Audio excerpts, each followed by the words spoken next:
I'm here just inside of the Northern Cheyenne Indian Reservation in the state of Montana, and behind me is the grave of Two Moon, who was a warrior chief of the Cheyenne Nation. And Two Moon was active in fighting alongside men like Sitting Bull and Crazy Horse. He was present at the fight at the Rosebud Reservation as well as General Custer's last stand. He surrendered in 1877 to U.S. authorities.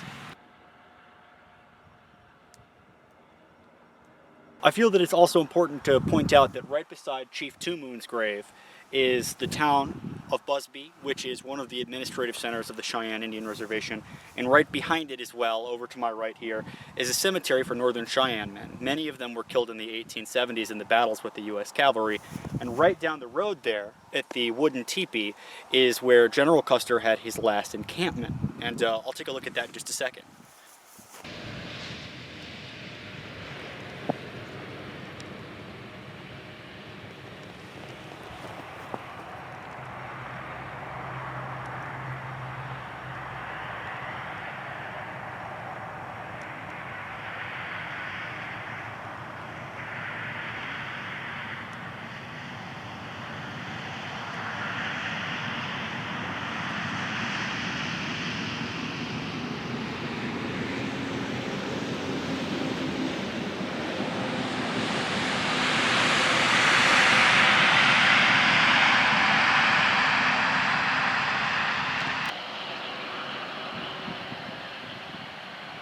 I was told by the guy in this shop that a lot of the graves up there on the hill next to Two Moon were probably killed in the Battle of Little Bighorn and brought back by their Cheyenne.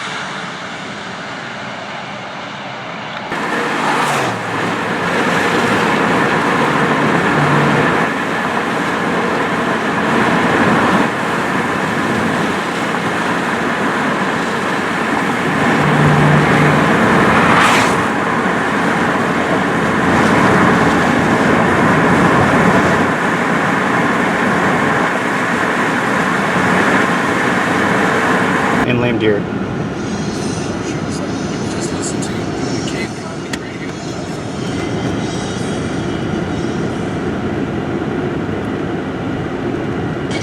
It's funny you're going to camp. It's so weird because I come into the camp here.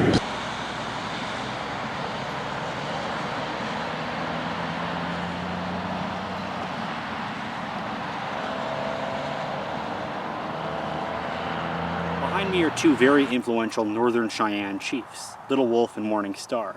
What you should know about this is essentially the U.S. government backed out of its treaties that it made with the Plains Indians once gold was discovered on their territory in the Black Hills, and they dissolved the reservation. And this particularly got bad after the Battle of Little Bighorn, when they instituted the sell or starve policy, saying essentially they would give no aid to any of the Native Americans up here.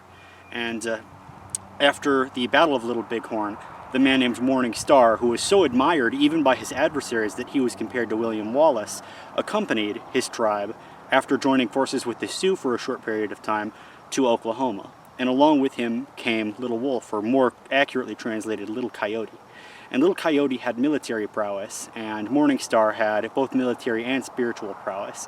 And in 1878, they led their people on a mass exodus, a surprise breakout from the Southern Cheyenne Reservation in Oklahoma to where we are presently.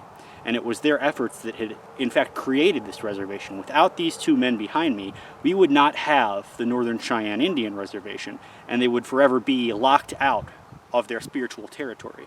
And what I think is fascinating is the Cheyenne Reservation borders the Crow Indian Reservation, and those two Native American tribes were at odds with each other during the Battle of Little Bighorn. And now they just find themselves locked within what used to be the Great Sioux Indian Reservation, although that was completely dissolved and the U.S. government completely ignored any kind of treaties that they had created with those tribes.